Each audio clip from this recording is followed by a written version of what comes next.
नमस्कार। मैं कक्षा 10वीं का छात्र आज आपके सामने एक कहानी का सारांश लेकर प्रस्तुत हूँ, जिसका शीर्षक है बाल गोविंद भगत और इसके रचयिता हैं राम वृक्ष बेनीपुरी जी। तो चलिए सबसे पहले लेखक के बारे में कुछ बातें जान लेते हैं। राम वृक्ष बेनीपुरी जी का जन्म बिहार के मुजफ्फरपुर जिले के बेनीपुर गांव में सन 1899 में हुआ था। 10वीं तक की शिक्षा के बाद उन्होंने 1920 से सक्रिय रूप से राष्ट्रीय स्वाधीनता आंदोलन में अपनी भूमिका निभाई। वो कई बार वे जेल भी गए। 15 वर्ष की अवस्था में बेनीपुरी जी की रचनाएं पत्र पत्रिकाओं में छपने लगी। उन्होंने अनेक दैनिक, साप्ताहिक एवं मासिक पत्र पत्रिकाओं का संपादन किया। उनका पूरा साहित्य बेनीपुरी रचनावली के 8 खंडों में प्रकाशित है। उन्हें कलम का जादूगर भी कहा जाता है। आइए अब पाठ के बारे में थोड़ा और जानते हैं। बाल गोविंद भगत रेखा चित्र के माध्यम से लेखक ने एक ऐसे विलक्षण चरित्र का उद्घाटन किया है जो मनुष्यता, लोक संस्कृति और सामूहिक चेतना का प्रतीक है। यह पाठ सामाजिक रूढ़ियों पर भी प्रहार करता है। पाठ की शुरुआत में बाल गोविंद भगत जी की कुछ विशेषताएं बताई गई है।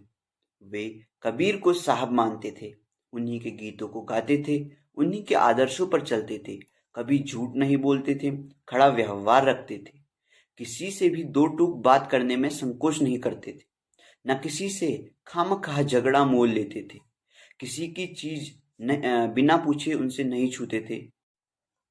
उनकी सब चीज साहब की थी। जो कुछ खेत में पैदा होता था, सिर पर लाद कर सबसे पहले उसे साहब के दरबार में ले जाते, जो उनके घर से 4 कोस दूर पर था।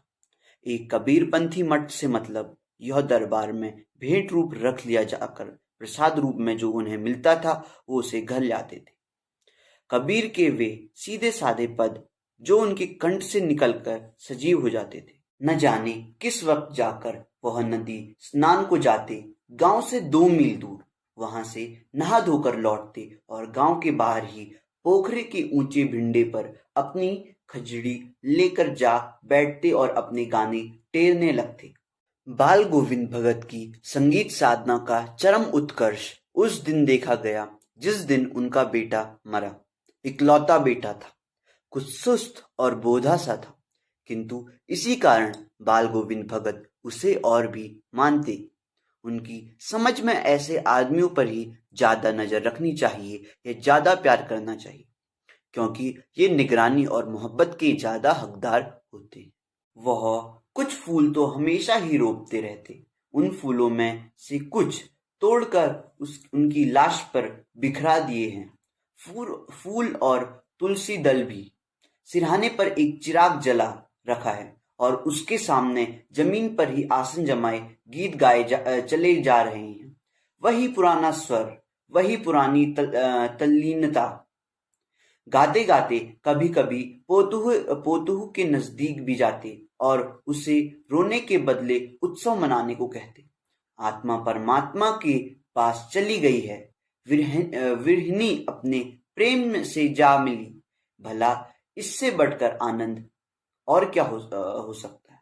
उन्होंने अपने बेटे के क्रियाक्रम में तूल नहीं किया, पोतुह से ही आग दिलाई उसकी, किंतु ज्यों ही श्राद्ध की अवधि पूरी हो गई, पोतुह के भाई को बुलाकर उसके साथ कर दिया, यह आदेश देते हुए कि इसकी दूसरी शादी करनी चाहिए।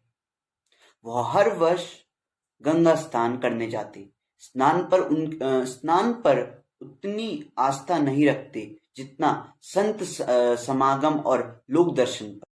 और इसी के साथ हमने बाल गोविंद भगत अध्याय के सारांश को अच्छे से पढ़ लिया है। आई होप आपको पसंद आया होगा। धन्यवाद।